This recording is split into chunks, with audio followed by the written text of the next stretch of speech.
It's about faith to believe. It's about hope to receive. It's about love to give life. It's about transplant life with me, Miss Vinnie. Hey everyone, welcome to About Transplant Life live from Pasadena, California. I am your host, Miss Vinnie. 9 years ago, I became a grateful heart transplant recipient with the miraculous story to share with you about the power of love. When someone is in need of a life-saving organ transplant, love rushes in to rescue them. The kind of love that it takes to be a prayerful caregiver, a dedicated medical professional, or to become a registered organ donor. These are the passionate stories that we share on About Transplant Life. Today, we are honoring one of the greatest leaders within the organ donation community. His name is Tom Mone, former CEO of the OneLegacy Foundation, the largest organ procurement organization in the entire country. What in the world is that, you may ask? Well, we're going to talk about it. Please give a warm welcome to my dear friend, Mr. Tom Mone. Thank you, Vinnie. Thank you. Thank you so much for being here today. I really, really appreciate it. It's absolutely my pleasure. I'm so pleased to be here. So, Tom, I read something about you. Oh. Before you came to OneLegacy, you were actually working in the Washington, D.C. area. Tell us about that. Well, I started my career in Washington, D.C. in the Department of Health, Education and Welfare, as it was called then, now Health and Human Services. And I was in the Office of the Secretary doing budget analysis for the federal government, and particularly for the Medicare program, but also the whole budget system. So I did all of that for about 3 years, and I started my career. I can tell you, though, I got tired of rounding to the nearest billion, as they do in Washington, and I looked to come back to California and work a little closer to the people. Wow, and here you are. And twin doctors Robert and Ralph Mendez founded the OneLegacy organization and left you a solid foundation to build upon. So tell us a little bit about them. Oh, Bob and Ralph, they were remarkable mentors, colleagues, and amazing people. They're identical twins. Grew up here in Southern California from an immigrant Mexican father who played the trumpet. Came to this country after having grown up as a young man, believe it or not, kidnapped by Pancho Villa. Wow. And taken all around Mexico to spur on his troop with his trumpeting skills. It was a little scary time, but he came and got a job at a music hall in Detroit, of all places, and was discovered. What year was that? That was probably about, in the early 30s. Wow. And he was brought to Hollywood with the MGM Orchestra and became very, very world-renowned. Wow. So renowned that he took Bob and Ralph with him in the summers and to play in Europe, and they were also on Art Linkletter and Ed Sullivan. You can see them now on YouTube, playing trumpet with their dad. But they went on to do a lot more, save thousands and thousands of lives through kidney transplantation, pancreas transplantation, and created one of the two largest kidney transplant programs in the country. Wow, that's incredible. So tell us about how you arrived at OneLegacy and became the CEO of all things. Well, when I came back to California from Washington, I was working in the hospital management, and I spent like 17 years nearby here at the San Gabriel Valley Medical Center, just a few miles from where we're today. I got a call one day from a headhunter, a recruitment guy, who I knew. His name was Dick, and he said, "Tom, you ever thought about working in organ donation?" I said, "Dick, I've been waiting for your call since kindergarten." Of course not. Did you even know what that was? I had no clue. I mean, wow. I know that occasionally hospitals had donors. That's what I knew. And I knew that mine didn't, and that was interesting to me. And he said, "Well, 3 of your colleagues said that I should call you about this opening, an opportunity to have someone run what's going to become the country's largest organ procurement organization." And I said, "Well, I never had thought of it, but if 3 of my colleagues thought of me, it probably means something." And the best phone call I ever got in my life, and I got to meet Bob and Ralph, and we got to grow OneLegacy. And what an awesome responsibility you have had over the years. How many years has it been since you arrived at OneLegacy? Well, let's see, I was 12. It's been 24 years that I've been here now at OneLegacy. That's incredible. So explain to everyone, what is the primary function of an organ procurement organization? So the Medicare program that most of us know about designates a single organization to do all the organ recoveries for transplant in an area. Some are very small. Hawaii serves about 1 million people, so just that within the state. OneLegacy serves 20 million people here in Southern California. Makes us the largest in the country. We are charged with receiving phone calls and responding to phone call referrals of any possible organ, eye, or tissue donor that come to us from hospitals. And every hospital is required by Medicare to call us if they have a potential donor. So that's the number one thing. Respond to that referral, determine if this donor referral has potential to save someone's life, monitor the case, and if the best of all happens, they recover and go home, that's a great day. Yeah. But not everybody does. Right. What are the requirements to be considered an organ donor? To be an organ donor, you pretty much, to get referred, you have to be on a ventilator in an ICU with a major neurologic injury which you may not survive. And tragically what happens is most people become brain dead or very close to brain dead, and they can't survive and can't recover. So that's the first step. You also can't have any diseases that would be infectious that could harm a recipient. You don't. It's not going to do any good to transplant an organ that has cancers in it, for instance. So if you have active cancers, you can't be a donor. If your organs don't function well, you can't be a donor. And that takes. This year we'll get some 13,000 referrals, and out of that, maybe 10%, maybe 1,300 will actually have potential to be donors. So that's a very small percentage. Yeah, just 10%. Yep. So how does that affect the outcome of those who are waiting on the transplant list? Well, the lists are huge. The lists are huge. 8,000 people waiting here in Southern California. If you 8,000 people waiting here in Southern California for what? For the various organs, about 6,000 waiting for kidneys. The rest waiting for hearts, lungs, and livers mostly. Wow. Yeah. I was on that list, you guys, back in 2014 when I received my new heart. Organ donation saved my life. I am convinced that I am alive because of the grace of God and the very generous gift of my organ donor. So I know that it works. And I know that all of the incredible work that you guys do at OneLegacy, it really, really helps save lives. So what are the current donor registration statistics? I can't say that word. Statistics. There, I said it. Yeah. Well, here in California, we have 19 million people have registered as organ donors. And there's out of probably 27 million who are adults, driver's license, ID cards. So that's not a bad percentage. Not bad. Around the country, it's about 150 or 160 million out of the 340 million. So again, not a bad percentage, but we need everybody. Yeah. There'll never be enough organ donors, enough for transplants, if all the people are waiting, unless everybody chooses to say yes. Yeah, that's really good. And like I mentioned before, when someone is in need of a life-saving organ transplant, love rushes in to rescue them. And it takes love to say yes to become a registered organ donor, because you have to have that kind of compassion. And I always tell people, I was the OneLegacy Ambassador for 8 years, a proud OneLegacy Ambassador. And that's when I met Tom Mone, right? And I instantly had a crush on Tom when I first saw him, because I like mustaches. And Tom Mone got the mustache. And you always, were so kind and so encouraging. Not only to me, but to all of the ambassadors that were a part of the program. And I learned so much under your leadership. And I just want to tell you publicly how grateful I am to you for, all of the hard work that you've done over the years. It was not for nothing. You saved life. If you didn't save anybody else, you definitely saved my life.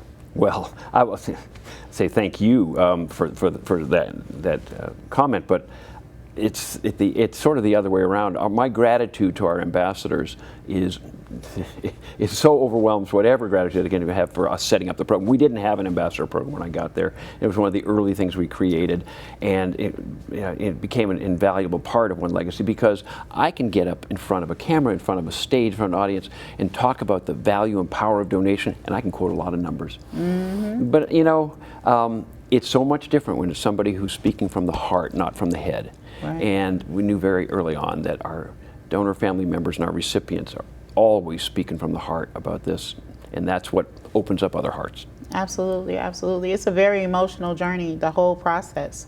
So let's talk about the house that Tom built. In Azusa, California, you designed the state-of-the-art OneLegacy Azusa campus, the largest OPO in the country. Tell us about that.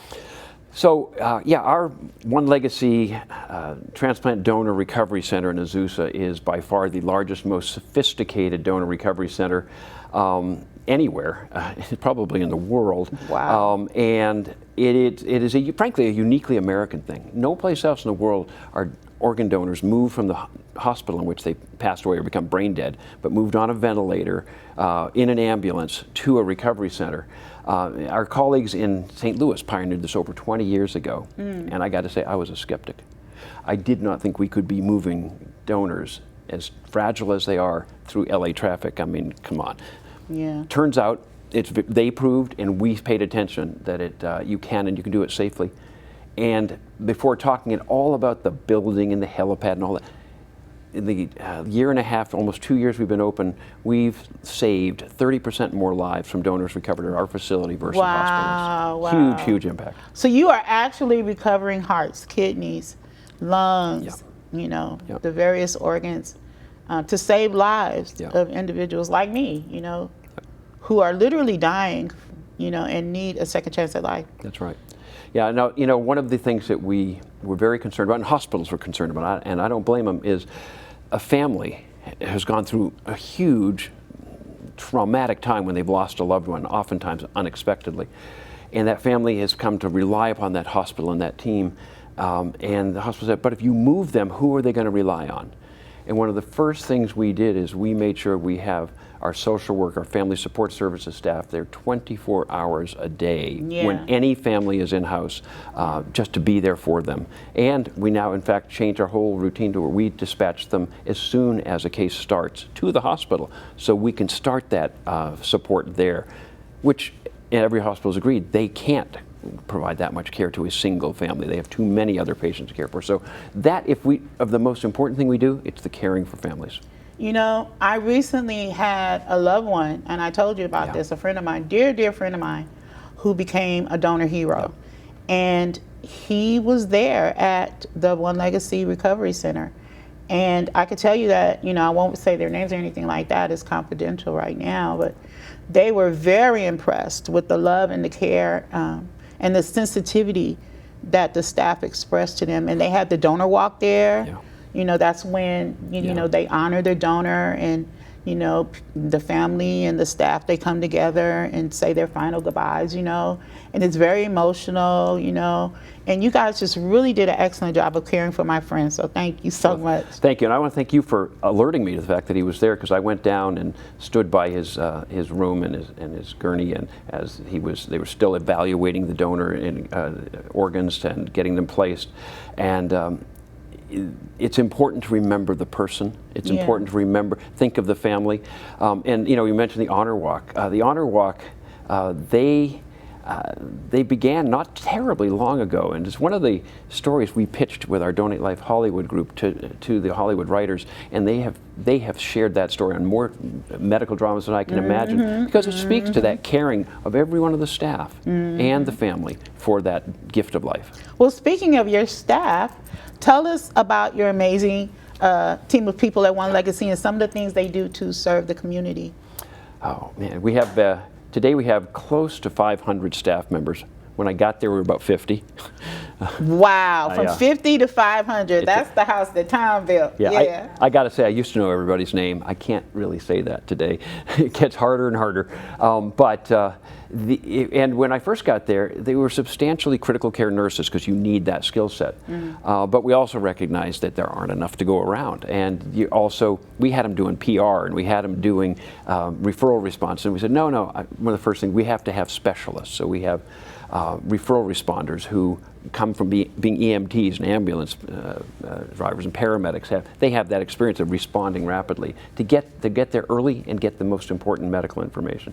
We have a call center of people who 24 hours a day are taking calls of potential donors, doing that initial assessment of over the medical record. We've got because there's no time or place, where an organ is needed, right? I mean, you never know. You've got to respond to every referral as quickly as possible, because the hospital has said this patient may not survive, and they may not make it till you get here, so you have to get there in a quick hurry, and you have to get there before the family has made decisions that we have to turn off the ventilators, walk away, it's been enough. We want to be part of that discussion so the family can have that opportunity to either say yes to donation or fulfill their loved one's registered decision to be a donor. So that referral response is huge. The family care coordinators, family support coordinators who are actually working with families across the table when they've just lost someone, giving them the chance to make something good come from that. And that's what really is the heart and soul of this work, is helping people see the legacy they can leave and how that fulfills a life that's been cut short. And you just don't send your team members out, your family care specialists. You train them extensively, right? Yeah, I think it's been between 6 and 12 months of training, shadowing someone, working with them before you're out on your own. It's a very, very challenging, emotionally challenging, and you got to learn to read people where they are. There's a lot of sensitivity to that, and so you got to learn that from watching your peers and watching families. Absolutely. Particularly in the Black community, I can only express my own experience. I know someone who was approached about organ donation when their loved one had transitioned, and they were feeling some kind of way about it, because it's a very emotional, very sensitive time.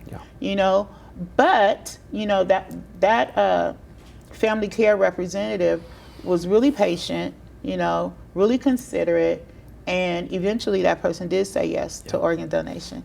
And there you go. Yeah. The care and consideration. Number one, you've got to demonstrate care, real care and consideration. There's no script, and there should never be a script. Every situation is different, and every family needs to feel the reality of that caring.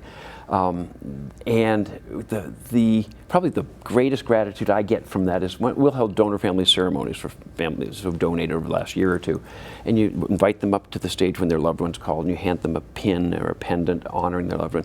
And I've had family members lean and whisper in my ear, "I did not want to donate. Others in my family chose to, and I can only say thank you for making this happen, because at the time it was too painful, but now we so value this decision." It's painful at first, but you guys show so much love and gratitude toward your donor families. Let's talk about that briefly. How do you celebrate them for their generous gift of life? Yeah, well, it's ideally it starts the moment you're sitting down with them and consoling, answering questions, helping them deal with this pain and this loss. That is the first step of helping them take that next step. A lot of people think organ donation is about death and dying.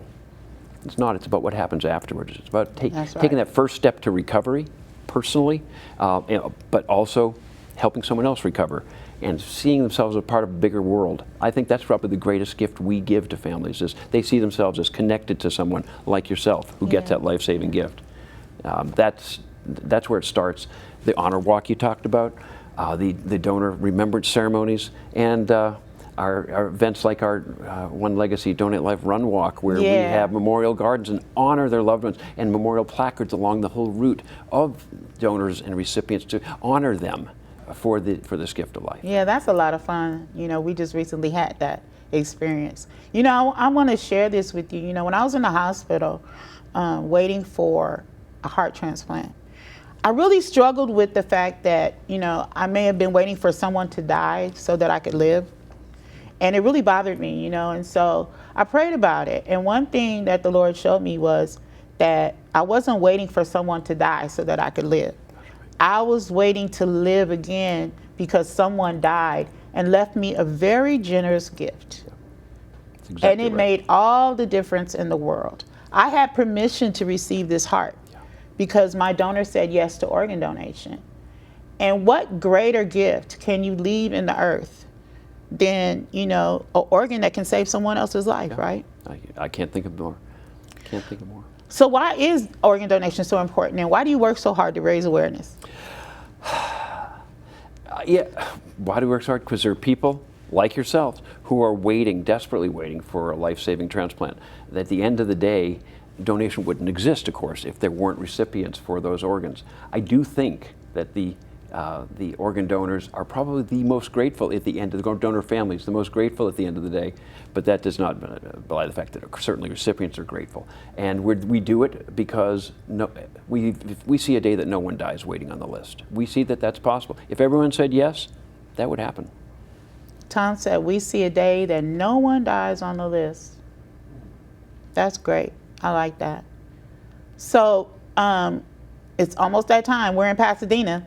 It's sneaking up on us. We're right next to our hotel, aren't we? I know. Isn't that crazy that we're right next to the Hilton Hotel, and we have celebrated the Tournament of Roses Parade and the Donate Life OneLegacy Rose Parade float. I was a rider. That's right. In 2020 of all years, you guys. And then the pandemic changed the world, right? But we had a ride of a lifetime on January 1st, 2020, right?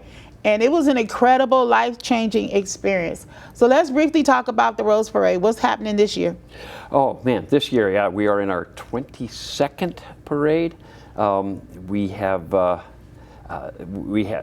are so looking forward to this year's parade. The parade theme is Best Day Ever.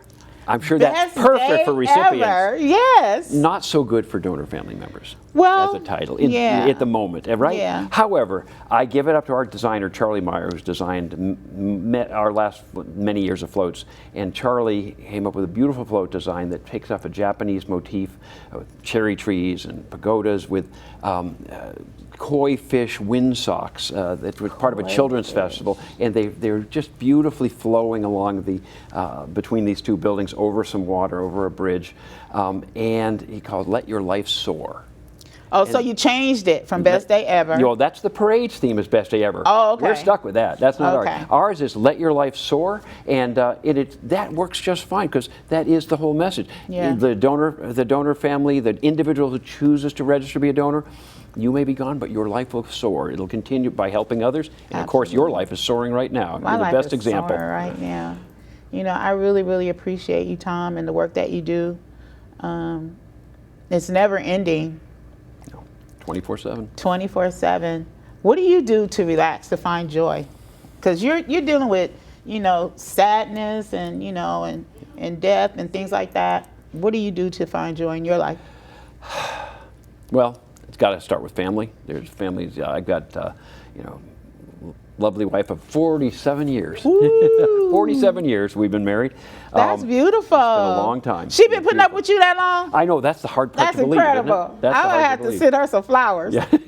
Yeah, she did Jacob Marsh right across the street. They'll take care of you. Family, my son, my daughter-in-law, but really at this point it's my two grandchildren, my grandson and my new 3-month-old granddaughter. He's a grandpa. They sort of taken a place in my heart. Hasn't really nudged anybody out. Somehow they made it bigger. Yeah, your eyes twinkle when you talk about them. That's so beautiful. Yeah, and then it's for my own personal enjoyment, good health. I like to bicycle. Got on my bike last night, did a little sprint down to the beach and back just to try and get the energy out. And you also love the Dodgers, don't you? I do love the Dodgers. He loves the Dodgers. They don't always love me or us, but. Tom, thank you so much for being here today, for being our sponsor for About Transplant Life. You know, none of this would have been possible without your support. And so I really, really appreciate you for being here today and for continuing to support our efforts to raise awareness about organ, eye, and tissue donation. Thank you so much. Thank you, Miss Vinnie. I love you, Tom. I love you too. For more information about OneLegacy and how you can become a registered organ donor, please visit their website at onelegacy.org. Okay? Thank you so much for being here. Thank you for watching. Thank you to my live audience. I have a live audience here today. Thank y'all. So thank you for watching About Transplant Life. For more information, please visit our website. It's abouttransplantlife.com. And also follow us on Facebook, Instagram, and YouTube at About Transplant Life. God bless you. Until next time, peace. Nice. You did good. Thank you, everyone. That's a wrap for episode 1. We did it, Tom. Well We done, Miss did it, Vinnie. You were Tom. awesome.